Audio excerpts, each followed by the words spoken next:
મુહૂર્તમાં ભાજપ વાળાએ હવે ખાત મુહૂર્ત કરવાની જરૂર નથી, એનું ઉઠામણા મુહૂર્ત કરી દેવાની જરૂર છે. હવે ખાત મુહૂર્ત કરીને થાકી ગયા એ બહુ.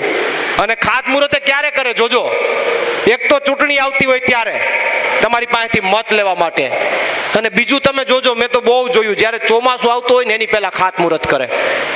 એનું કારણ કે ચોમાસું આવતું હોય એટલે કોઈ રોડ કે રસ્તાનું ખાત મુહૂર્ત કરે કે નદીમાંથી માટી કાઢવાનું ખાત મુહૂર્ત કરે, એટલે ચોમાસા પહેલા 1-2 મહિના થોડું ઘણું લોટ પાડીને લાકડા કરે ને વરસાદ આવી જાય એટલે બધું ધોવાઈ જાય, એટલે કોઈ તપાસનો વિષય રહે નહીં. એને જે રૂપિયા ખીચામાં નાખવાના હતા એ નખાઈ જાય, કોઈ તપાસ જ ન રહે.